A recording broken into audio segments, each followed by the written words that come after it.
Assalamualaikum warahmatullahi wabarakatuh. Halo semuanya. Perkenankan, saya Rita Karisma dengan NPM 182151123. Pada video kali ini, saya akan membahas mengenai teknik analisis data.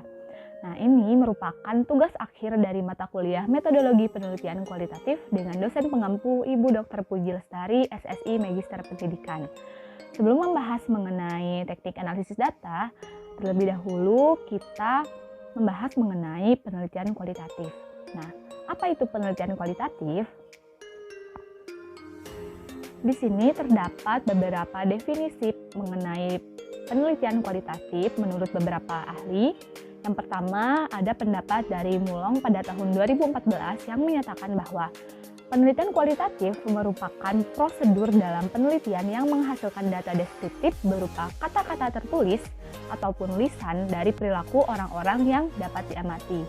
Kemudian, yang kedua ada pendapat dari Sugiono pada tahun 2016 yang menyatakan bahwa penelitian kualitatif adalah metode penelitian yang digunakan untuk meneliti pada kondisi objek yang alamiah di mana peneliti adalah sebagai instrumen kunci.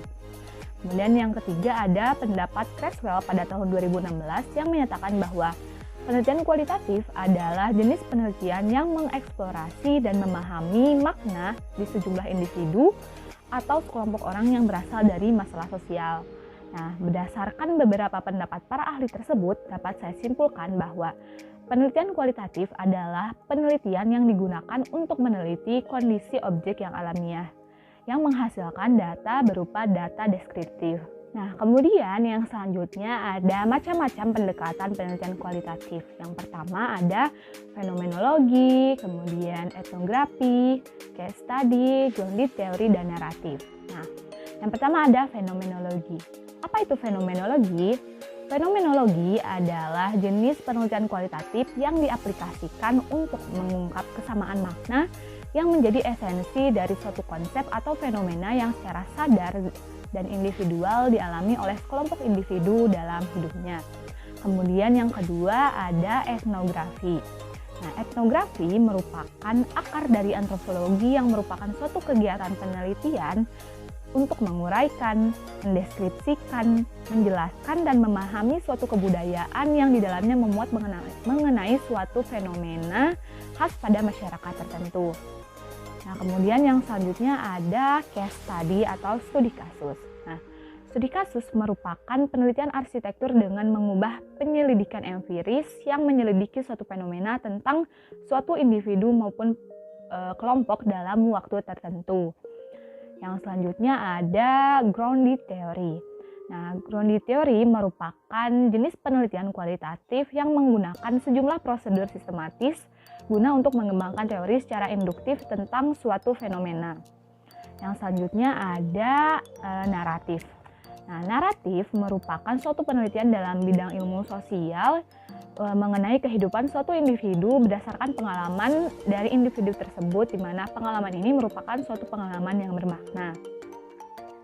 Nah, setelah kita melakukan penelitian, tentunya yang dibahas di sini adalah penelitian kualitatif, kita harus mengolah data yang kita peroleh di lapangan tersebut. Nah, atau yang biasa kita sebut dengan teknik analisis data. Nah, apa itu teknik analisis data? Di sini terdapat beberapa definisi teknik analisis data menurut para ahli. Yang pertama, menurut Sugiono pada tahun 2017 yang menyatakan bahwa teknik analisis data merupakan serangkaian kegiatan dalam mengelompokkan data berdasarkan variabel dan jenis responden, mentabulasi data berdasarkan variabel dari seluruh responden, menyajikan data dari tiap variabel yang diteliti, melakukan perhitungan untuk menjawab rumusan masalah, dan melakukan perhitungan untuk menguji hipotesis yang telah diajukan. Kemudian ada pendapat Ardana 12 dalam leksi J. Mulong pada tahun 2002 yang menyatakan bahwa analisis data adalah proses mengatur urutan data, mengorganisasikannya ke dalam suatu pola, kategori, dan satuan uraian dasar.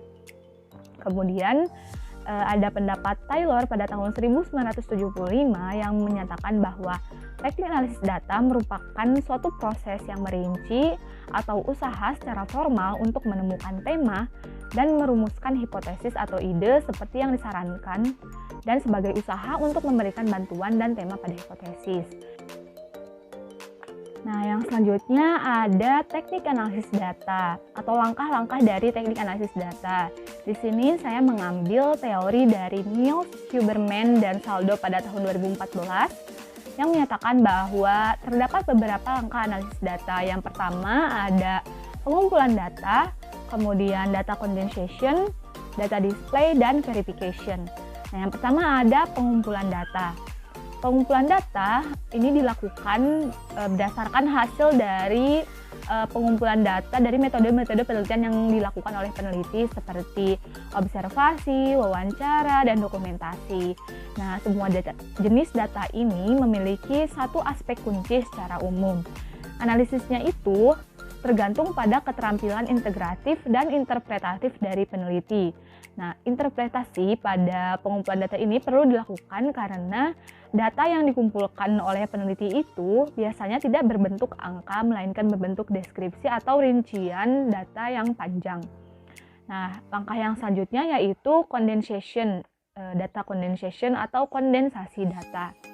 Nah, kondensasi data ini merujuk pada proses menyeleksi, memfokuskan, menyederhanakan, mengabstraksi, dan mentransformasikan data yang terdapat pada catatan lapangan maupun transkrip dalam penelitian. Nah, pada kondensasi data ini dapat diuraikan beberapa langkah, yaitu yang pertama adalah pemilihan atau selecting.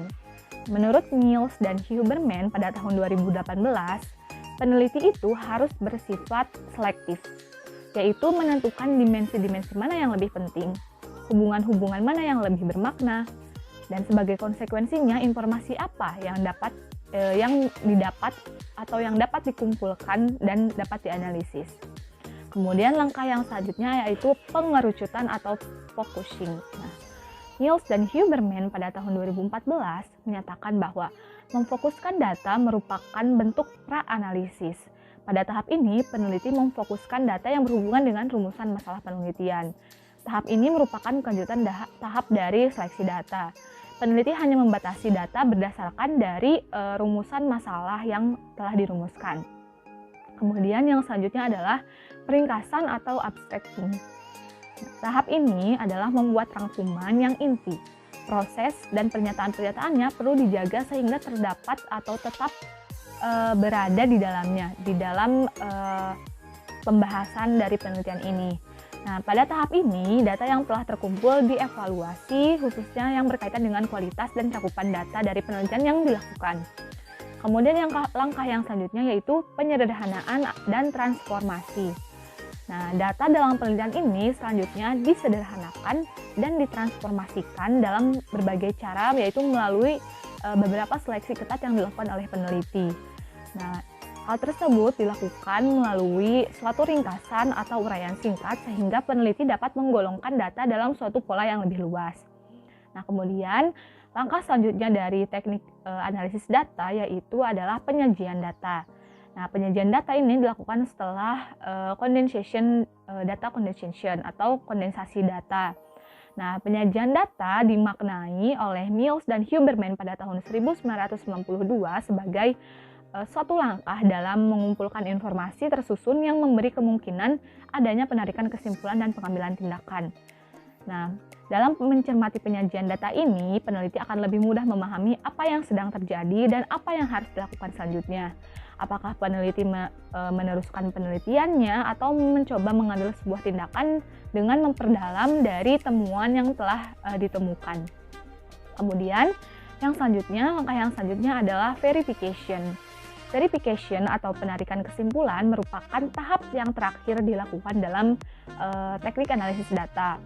Nah, pada penarikan kesimpulan ini, analisis data yang telah dilakukan dicek ulang dengan bukti yang telah ditemukan di lapangan. Nah, peneliti akan mengambil kesimpulan dari strategi komunikasi pemasaran tersebut. Sekian materi yang bisa saya sampaikan. Mohon maaf apabila terdapat banyak kekurangan dan kesalahan. Wassalamualaikum warahmatullahi wabarakatuh.